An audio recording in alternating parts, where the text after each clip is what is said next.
Bonjour, on m'a demandé de vous parler aujourd'hui de l'hypnose et de l'hypnose particulièrement pour les enfants. Alors nous allons voir 5 thématiques dans lesquelles l'hypnose peut vraiment apporter quelque chose au niveau des enfants. Première thématique, c'est les anxiétés. Donc, toutes ces petites peurs qu'ils peuvent avoir au quotidien, on ne sait pas toujours d'où viennent ces petites peurs.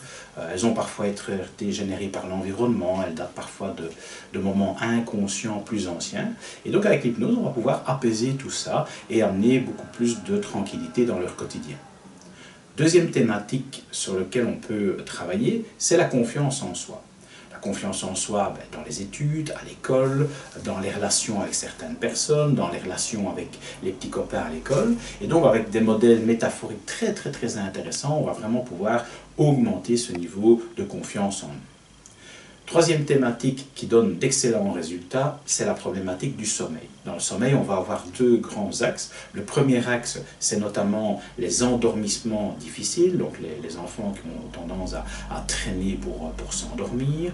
On va pouvoir donc traiter cela et améliorer la rapidité d'endormissement. Et puis on va traiter un deuxième axe qui est notamment ce qu'on appelle les réveils intempestifs. Donc c'est réveil pendant la nuit, où de temps en temps on retrouve les enfants dans le lit des parents, et aussi parfois même des choses un petit peu plus graves, comme les cauchemars, qui sont assez naturels dans certaines tranches d'âge, mais aussi ce que certains parents ont connu, à savoir ce qu'on appelle les terreurs nocturnes. Les terreurs nocturnes, c'est beaucoup plus spectaculaire parce que l'enfant a l'air complètement déjanté, et ça fait souvent très peur aux parents. Le quatrième axe sur lequel on peut travailler, c'est l'énurésie. L'énurésie, ce sont les problèmes de pipi au lit. Alors je rappelle qu'avant 5 ans, on reste encore dans une certaine normalité. Effectivement, au-delà de 5 ans, ça va devenir très handicapant pour l'enfant. Et donc, avec l'hypnose, on peut vraiment traiter ça assez rapidement. Je ne vous parle pas de 20 séances d'hypnose. Entre 3 et 5 séances, on peut obtenir des résultats extrêmement rapides et extrêmement puissants. Une autre thématique que l'on peut traiter et qu'on retrouve assez souvent avec les enfants, c'est la problématique du deuil. La problématique du deuil, ça peut être de quelqu'un de proche, ça peut être de quelqu'un de la famille, ça peut être d'une relation.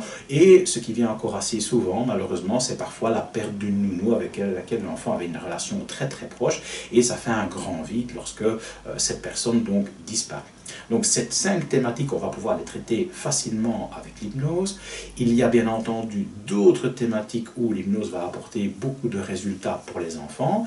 Et on peut se poser la question, oui, mais est-ce que tous les enfants peuvent partir en hypnose? La réponse est oui. Et à partir en tout cas de 5 ans, on peut vraiment travailler avec l'hypnose et obtenir de très bons résultats. La particularité, c'est que dans cette tranche d'âge-là, le mental et donc leur conscient n'est pas encore ou pas du tout structuré ou n'est pas structuré, je dirais, encore de manière pleine. Et donc à ce moment-là, ils ont un très grand imaginaire qui va beaucoup nous servir dans la séance d'hypnose.